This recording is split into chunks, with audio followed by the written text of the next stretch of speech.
Welcome back to part two of two-road strategy. Now, I skipped a few levels here because it's just a gathering point so I can get the speed cola. I did have to open up all three areas. Here I'm getting the Juggernog. A couple things about Juggernog. If you go and stand up and walk through the flogger, you'll die unless you have Juggernog, and then the flogger won't bother you at all. Same way here. Now I only have one zombie remaining, and since I have the Juggernog, he cannot kill me. Now he will die off if I just stood there and let him hit me, but as long as I run away from him, he'll stay alive, and I use that so I can go rebuild stuff. Here I'm trying for the WunderWaffe. The WunderWaffe is the only weapon remaining that I need. I'll trade my shotgun in for it, and here I got it. Now the Thompson and the WunderWaffe are the only two weapons I need for the whole remainder of the game. I try to limit my WunderWaffe shots to 2 per level. If I need to use more to get out of a situation, I will. But by limiting it to 2, I never run out of ammo. I've never had any trouble with that whatsoever. I've always had plenty of rounds, all the way up to 665. Alright, now this is a dog round. That's why I'm going to go ahead and show it. It's an early dog round. It's only the second time I've had dogs, and they're still fairly easy to kill. I'll put a couple betties down there and guide them over them. I find if you shoot in front of the dog on the ground, you don't see it in this one so much as my other ones. That works a lot better than trying to actually hit the dog. Just lead them a little bit and shoot it in front of them. Now that I have all my weapons, I kind of switch over to kind of doing the van strategy. Start every single round in the fish hut. This makes most of the zombies spawn right there in that area. Now they're still going to spawn over the map, but you're going to get most of them coming from the fish hut area. And I can stay here for the next few rounds and just kill everybody. You really don't have to. You could start doing your little commo area circle, at any point here, but I think I stay here for the next couple rounds.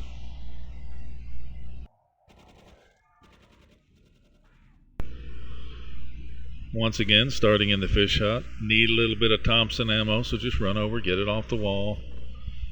I think this is the last times I really put bouncing betties down on the inside.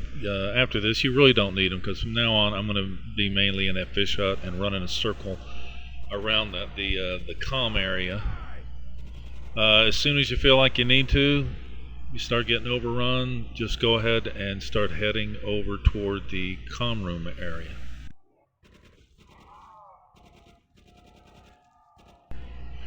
Now you don't have to stay here and shoot as long as I did. You can go as soon as they start showing up at that front door. You can go ahead and start making this little run around the comm room. I'll go into a little bit more detail on how I do that on the next little clip here. Now I have the sound turned down a little bit, so you probably can't hear the splashing off to the right at the beginning of the level. But once you start hearing that splash, most all the zombies are already appearing here. Like you see, I can go right through that floor. No, I didn't that time, but you can stand up and go right through there. I don't even bother to shoot them, but I do want to keep an eye on that window and the doorway so that I can kind of time when I start making my little run. Now, I don't bother to shoot here like Vance does. I go ahead and I go all the way around. Right now, my WunderWaffe has only one purpose, and that is to clear the path for me, to take care of any zombies that get in my way. I just want to get up. By the time I'm at level 40, I'll be alright. You see here, this is a choke point right there. Just shoot them and run right at where you shoot them. You're going to kill them, you're going to be able to run right through them. And I usually do 2 laps up until about level 40, 42. And like I say, this is just a nice safe way of doing this. See, here they are again. Stop, shoot. 2 laps is the most I need to take. And then I always hit the flogger.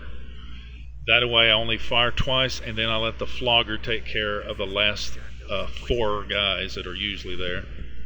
You could stand back there and fire. And this is when I start setting up my beddies for my dog rounds, which I'll go into more detail a little bit later when I'm covering how to take care of the dogs. I have a whole strategy on that seems to work fairly well. Now, if you haven't noticed, I don't put the beddies down at the beginning of the round. I put them down at the end of the round. I just put 2 down after that round, and now I'm putting 2 more. And this is a dog round, and I have 4 beddies down right now. Later on, I'll be having 9 and 10 beddies down for every round. And it all has to do with placement, where you put them. There's a lot of places you can put them where the zombies just won't blow them up. And so by the time the dogs come, you've got plenty of beddies laying around. And I shoot in front of the dogs rather than try to aim directly at the dogs, and that seems to work real well. I just lead them a little bit, and they run right into it. Alright, here's level 24. I'm showing this because to me this is another key round. Every single time on level 24, the zombies no longer appear in the commo area. Now here I'm watching both windows again, so I can time when I go. When the zombies come at me toward the right, they get about halfway across the room, I go ahead and make my turn. Now since I'm no longer having any more zombies spawn over in this back area, I'll go ahead and stand there for a few moments and let the zombies come up to me so I can take a shot at them. And this is where I always take my shot, right past that first post there. And just take 1 shot at them. Reload. I don't want to run too fast because I want them to kind of catch up with me on the rear. Approaching the choke point, shoot on the ground right in front of them, and you probably kill 10 zombies at one time.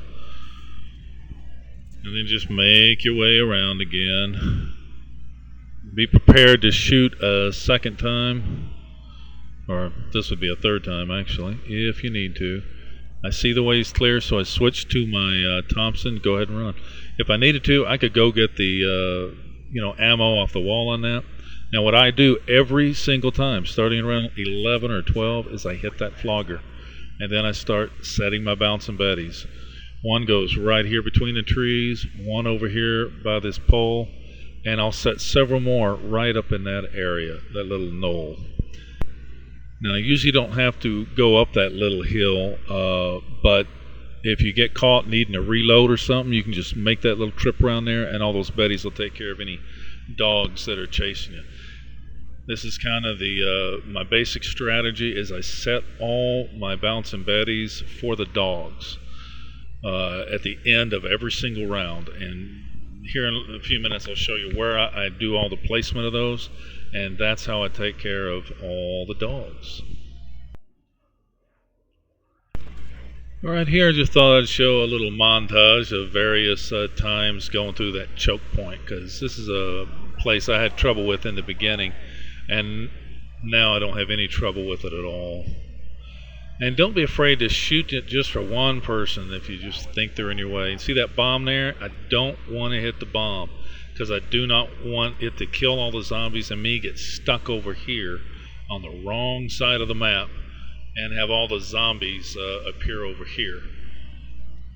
By level 40, 41, all you have to do is make 1 trip around, and 1 trip is enough to reset the flogger, and I do hit the flogger every trip around and let that take care of. Now if I do pick up a insta-kill right at the end, I don't bother and I'll just use that to take care of them. But I want to be in position always by the beginning of the next round. Alright, this is the end of part 2, and we'll see you at part 3.